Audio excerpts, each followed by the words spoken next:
Welcome to the show that gets Christians thinking about faith and politics. Get ready to challenge the status quo, expand your imagination, and tackle controversy head on. Let's stand together at the intersection of faith and freedom. It's time for the Libertarian Christian Podcast. Welcome to another episode of the Libertarian Christian Podcast, a project of the Libertarian Christian Institute and part of the Christians for Liberty Network. I'm your host, Doug Stewart, and I am joined today by author Arnold Kling, who received his PhD in economics from MIT in 1980. He writes a monthly column for the Library of Economics and Liberty and is author of several books, including The Three Languages of Politics, which is the topic of today's conversation. Arnold, thanks for joining me. Good to be here. So I have to say, I'm a little weary in 2024. We've just started off the years when we're recording here, and I'm a little weary because I don't feel like I can convince any of my friends or any of my, maybe they're not, well, some of them are friends. I can't convince any of my progressive friends or my conservative friends to be a libertarian. And so I don't know why. And your book has actually kind of points me in the right direction to what it's like to communicate with people and why we might be frustrated because we might be talking over each other and so forth. So why is it difficult to discuss politics as a libertarian or even as somebody who just has strong political views? Well, I think there's a lot of tribalism that underlies our political beliefs, loyalties, what have you. And what prompted me to write this book, I wrote a first version over 10 years ago, was noticing that when I was reading op-eds or what people were posting on the internet, it didn't sound like they were trying to open the minds of other people or to open the minds of the people on their own side. If anything, they were trying to close the minds of the people on their own side. So a lot of what you read in terms of political commentary online is just complaining about the other side and denigrating the other side. Not surprisingly, that doesn't really change your mind. If I just say if I just characterize you as an awful person for being a libertarian, that doesn't really persuade you that libertarianism is wrong. It just shows you that I'm your enemy. Yeah.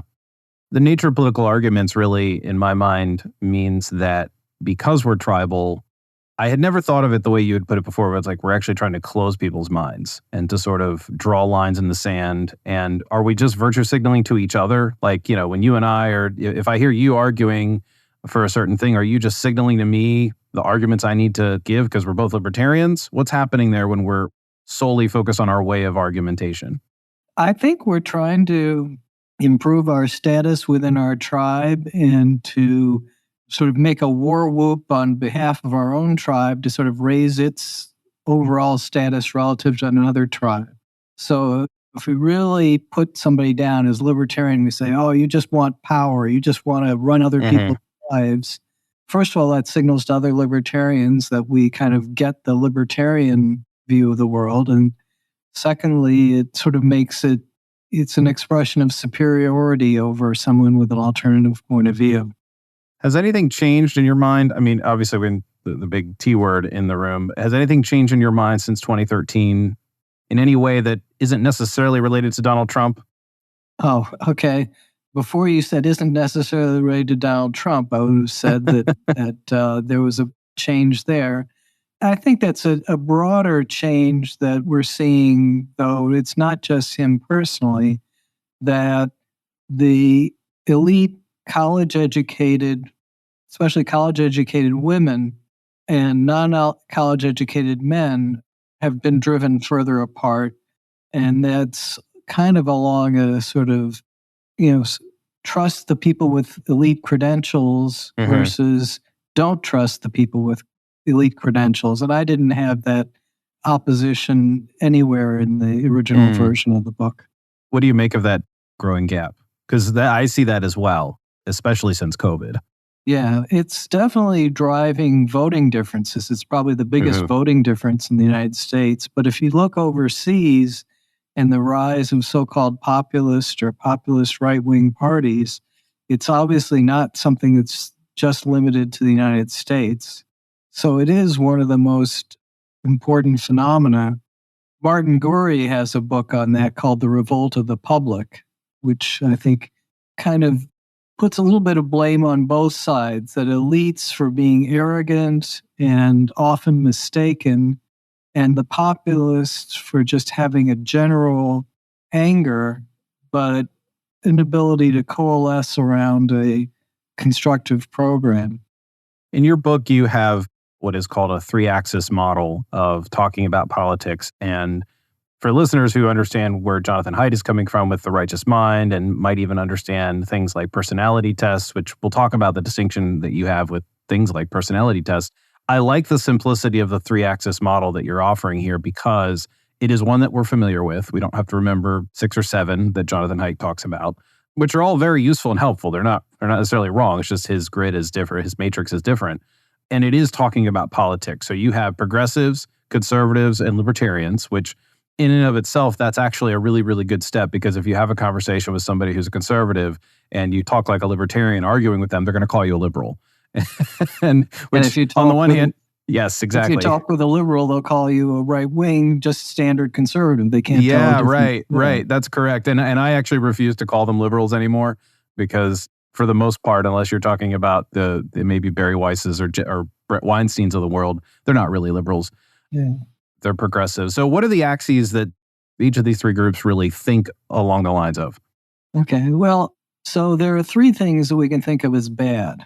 So oppression, that is, if one group oppresses another, that's bad. Barbarism, that is, if a group kind of steps back and starts doing things that are like torture or advocating for things that would break down civilization, that's bad. Barbarism is bad. And coercion, sort of government forcing people to do things against their will, is bad also. So we would agree that all these things are bad, but what I claim in the three-axis model is that each group sort of claims ownership over fighting one of the bads. So the progressives would claim that they're the only ones who fight oppression, and that anyone who disagrees with them is actually on the side of the oppressor. So that's the oppressor-oppressed axis. The conservatives will say that everyone who disagrees with them is on the side of barbarism. They're the only ones who are standing up for civilization against barbarism. And the libertarian would say that the people on the other side are all statists and power hungry, and they're the only ones who are fighting for individual liberty. So in general, I try to steer away from saying this is how people think, that they only think along these dimensions, that they mostly use these dimensions as languages to demonize other people. But sometimes it does show up almost as if, the language is used so much that you do see people thinking that way. I'd say the recent example would be progressives versus conservatives on the Israel-Gaza situation, where progressives almost always make it sound as though people in Gaza are oppressed by the people in Israel, and that we need to support what they do and sympathize with what they've done because of that. Whereas conservatives stress the barbarity of the October 7th attacks and say that you have to stand with Israel to fight barbarism. I think we're seeing those really being used almost to their extreme points of view, and that's why progressives and conservatives just talk past each other on that issue. Yeah. Okay, so maybe it's not the way that they think, but it's sort of the emphasis they place in communicating, and sort of we're fighting against, for a progressive, they're fighting against the oppressor. Or for many left-leaning Christians, it's we're going to fight for the rights and of minorities or the oppressed, or those of the marginalized, I think is the right word there, would be a little bit more theological word. And so they're on the side of justice as it relates to those 3 separate axes. Is that sort of the way they see themselves? Yeah, I think so. But again, it's often used in these contexts where you're trying to raise your status and within a tribe and raise the status of your tribe. And so you get the rhetoric that's maybe stronger than your actual. You could actually think in a more nuanced way if you sat back and thought about it, but use this rhetoric as a kind of a shortcut.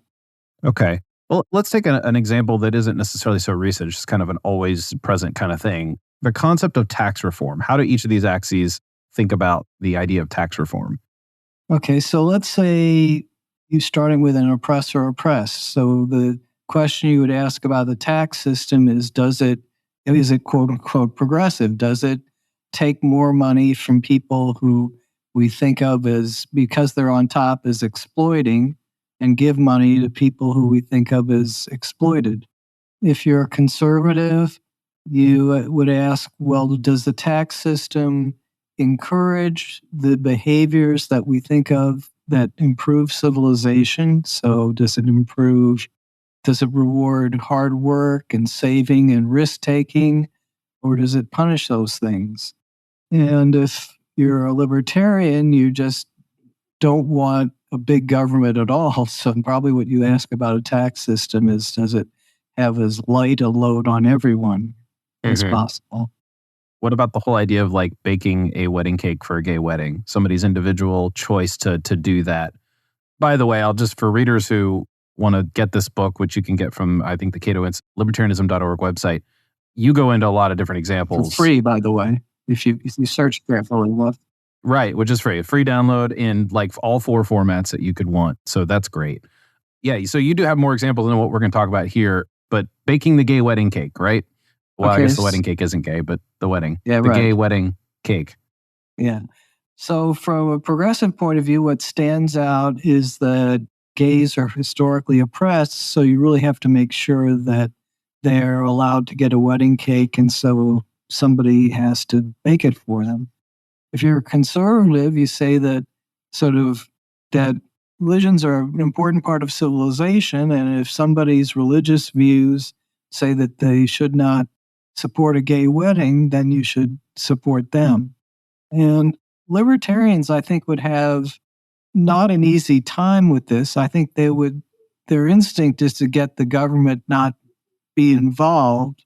And so I think the instinct would be to let it be up to the baker to decide whether they want to do that or not. But of course, notoriously, Gary Johnson, who was a libertarian candidate for president, was actually on the side of forcing the baker to bake the wedding cake. So libertarians aren't all united on that issue.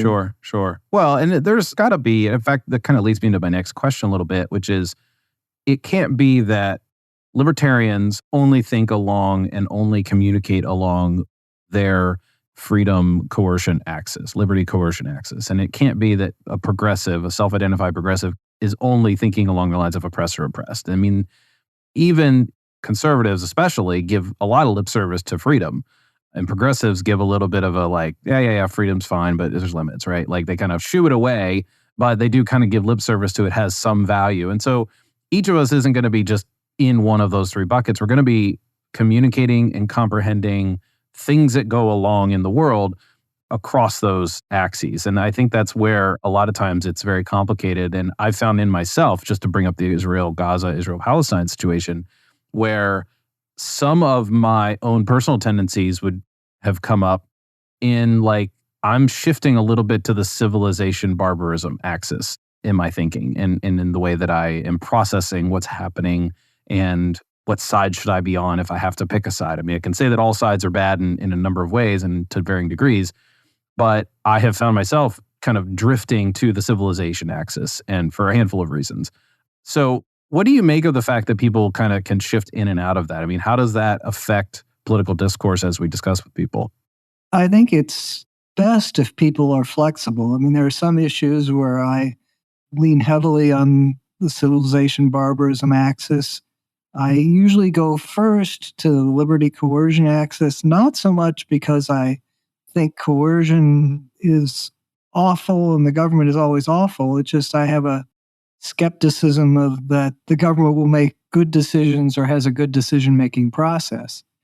So I think a lot of people have nuanced views. It's just that when it comes to political commentary, people very often forget the nuances and go straight to arguing for their side. And when they do that, that's when they fall back on these three axes. So I would hope it's not the case that people just automatically use these three axes as their heuristic. That I would hope that people have nuances and can think from all points of view. But the challenge is to get people to talk that way and say, well, if you look at it from this perspective, it looks this way. If you look at this perspective, it looks that way. Here's how I lean. And that you want people to behave that way, but it's hard to get them to communicate that way.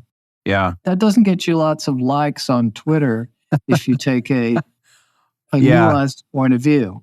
You don't get a lot of followers for doing that. No, I guess you don't. I mean, unless you are of the libertarians are often, they pat themselves on the back for being criticized on both sides, looking like the enemy toward the other side, looking like a conservative toward the progressive and looking like a progressive according to the conservative. On page 23 in your book, you write, political language is not good for persuading people outside one's tribe or improving relations with them. And my comment on this, where I wrote in my notes here is, okay, now what? Like, what am I supposed to do in order to persuade other people? Because I have friends who I think are, let's say they think along the oppressor-oppressed axis. And I don't think they're necessarily wrong in thinking certain ways, but in some ways I'm like, but you're missing something. And so I try to communicate in that way. So am I only able to persuade somebody by speaking their political language, or should I invite them to think along the lines of a new political language? Well, I don't think it's a good idea to sort of fake a political language. For example, to sort of make it sound like you're defending the oppressed. It's that conservatives will sometimes make it sound, on campus, we're really oppressed. I don't think that's helpful. Mm-hmm. Changing people's minds is not an easy thing to do. And the process by which people change minds is very often one of changing who they want to relate to. So, or who they want to draw their thinking from. So it's almost a case of changing their peer group. I think if you tasked me with trying to change someone's mind, I would start with a lot of listening, just listening to the other person. And maybe even trying to redirect them while listening, just say, oh, so you're saying this. So what can you tell me more about that? Drawing them out more. Because sometimes as people talk, the more people talk, the more they realize that their position is extreme or maybe even a little illogical, or they start to think, oh, well, I can see where this isn't entirely right. So just getting people to talk more and listening more versus, okay, I've got these 3 points and they should just knock down your point of view. You brought up the conservative saying that they're oppressed on a college campus. And in one sense, okay, maybe they are in a particular instance or whatever, but that really wasn't what I was thinking. I was thinking more along the lines of something like trying to tell a progressive that if they are really looking out for the marginalized, that those are the oppressed, then this particular tax law, this particular legislation, which they allege is supposed to be good for society, is actually going to hurt the poor. Yeah. Whether it's a minimum wage law or something like that. I wouldn't call that fake. Is that a legit approach in your mind? I think logically it is. I think that in practical terms, I think it would probably provoke a defensive response. Okay. So I think the process of changing someone's mind is pretty subtle. There's nothing wrong with trying to use, let's say economic arguments to say that, a higher minimum wage is going to knock people off the bottom of the ladder and that, most people don't, there are all these classic economic arguments against a minimum wage or against rent control. But we've been making those points for years and it hasn't. Fair. It hasn't worked entirely. Look at the situations where it does work. Somebody comes into a freshman economics class having never thought of this stuff, starts to understand supply and demand and basic economics, and then their mind does change. But I think what's happened there is they've kind of, in some sense, changed their peer group from a bunch of people who are just automatically supporting a minimum wage to, oh, I admire this professor. This professor taught me things that made sense. and he seems to be pretty wise and seems to be pretty caring, cares about me, cares about poor people, but he's got this different point of view. But it's more about changing who. I think you often decide what to believe by deciding who to believe. And so making a good argument may help you be someone that the other person wants to believe, but often it has to kind of come the other way around, from them deciding that you're not a bad person, so maybe you're worth listening to. Yeah. No, that's actually really great advice, I think, in terms of how do we befriend and make... You're telling me I need to stop making new libertarian friends and make other friends if I want to influence people, I think. Okay. Yeah. You may be influenced. There's a risk. Yes, that is true. That is true. I guess it can work both ways. So you have to keep a balance, I suppose. There's a topic you deal with in your book, which is often when I discuss things with others who are, I would say, a little more intellectual, a little bit more thoughtful, have been a little bit more thoroughly thought through their progressivism. They use this phrase, motivated reasoning. And you talk about motivated reasoning, and in my experience, the word comes up when people are accusing me of defending my position. So what is motivated reasoning, and what does it mean to be acting with such, I guess, let's just go with, what is motivated reasoning? Okay. Well, there's this writer, Julia Galef, who wrote a book called The Scout Mindset. And I think it has a great description of the difference between what she calls scout mindset and soldier mindset. So a scout is just trying to figure out, what's true. You go sort of walk in with an open mind. And a soldier is trying to defend their point of view. So what we're calling motivated reasoning is somebody who is in soldier mindset. That is, they're not using their reasoning to try to try to go in with an open mind and figure out the truth. They're using their mind to justify their behavior and their beliefs. And there's some psychological theories that the brain really evolved to be this soldier, to defend itself and to rationalize what it did, what you do, rather than evolve to explore the truth. And so there's this theory that everyone has motivated reasoning. For example, if you read a research study that says something and it supports your point of view, you don't question it. You just say, oh, look, here's a study that supports my point of view. Whereas if it goes against your point of view, you say, what's wrong with this? They must have done something wrong here. Let me figure out what's wrong. Must have been paid for by a corporation who has an advantage. Yeah. So that's kind of the motivated reasoning that, on one view, is that nobody is exempt from that. Everyone thinks they're exempt from it, but nobody is. And that what works in society is this sort of marketplace of ideas. The term that Jonathan Rauch uses is the constitution of knowledge. That is, we have systems like the scientific system where maybe each individual scientist has motivated reasoning, but the interaction of scientists and the scientific method force them to arrive at truth, even though each individual uses motivated reasoning. What would do that in politics? I mean, that's a challenge. We have a scientific method for science. But some things that we talk about in politics are empirical questions. And I did this the other day with a friend where we were talking about data connections. And we weren't like talking about data, but he brings up that whole if you torture data enough, it'll admit to anything line. Yeah. And at some point, how do you escape the charge when someone says, well, you're just participating in motivated reasoning, or that's how you're acting? How do you prove that you're not, that you've actually been thorough and thought through it? I mean, I guess you can't really do that on Twitter.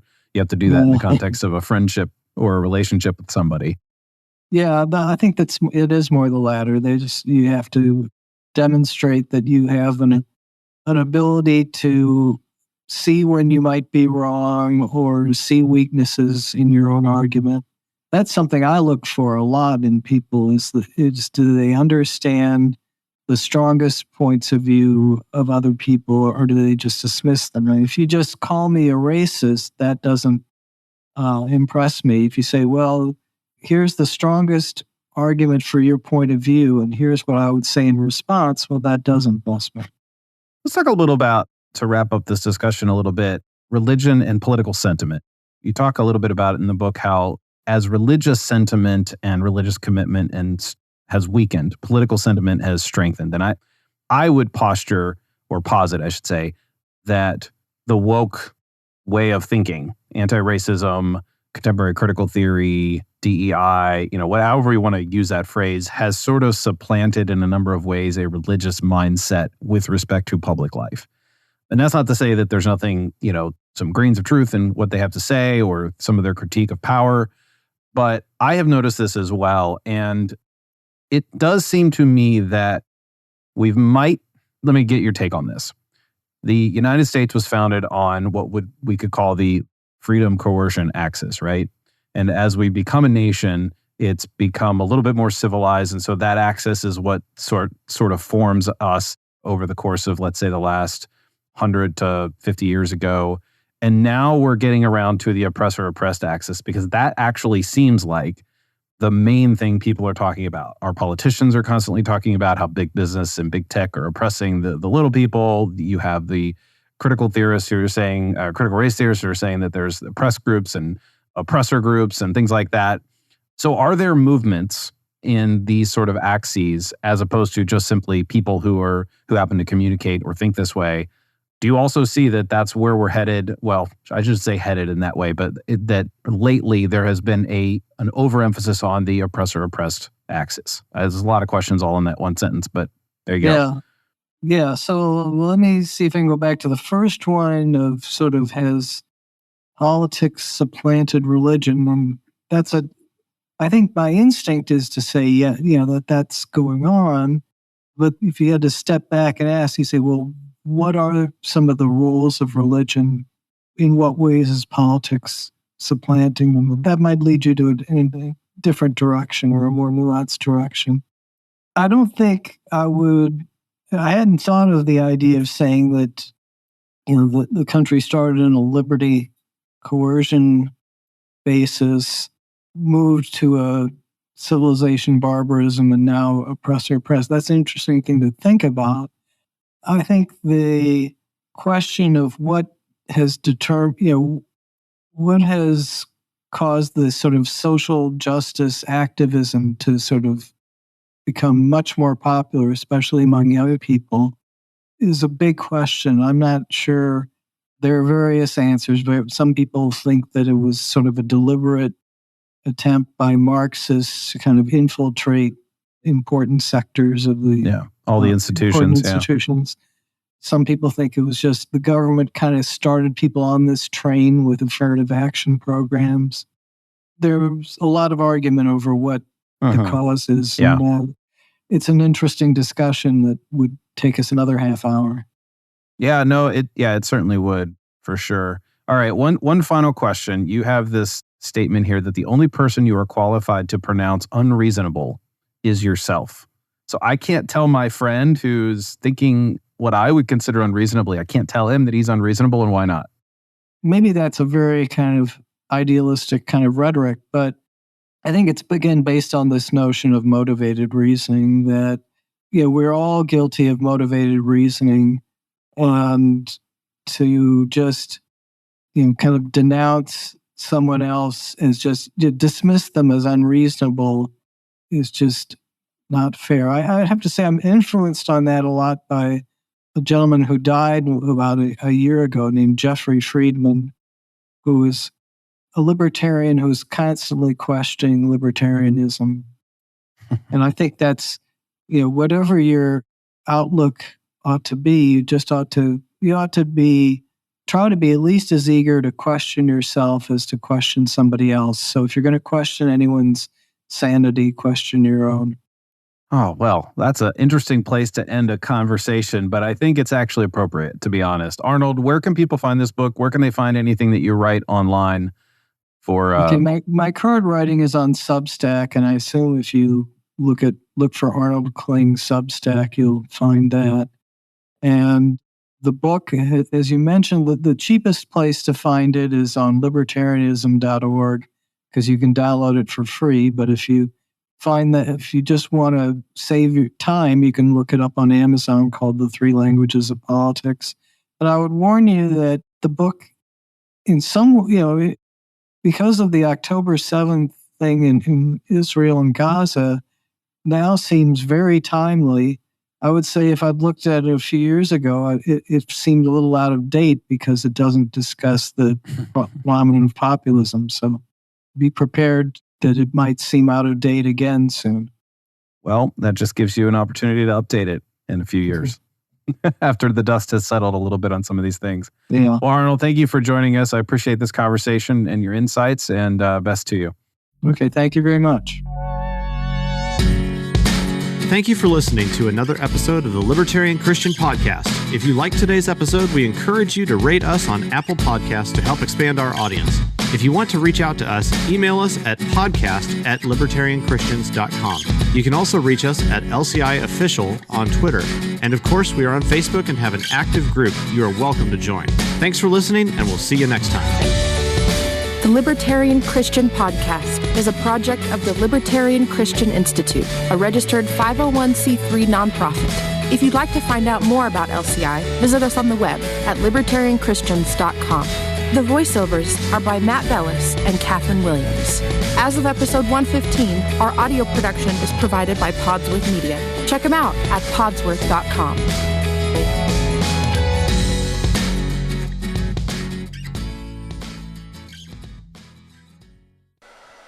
Hello, everyone. It's Doug from the Libertarian Christian Podcast. You might notice already that this recording sounds quite a bit different from usual. In fact, it probably sounds pretty crappy.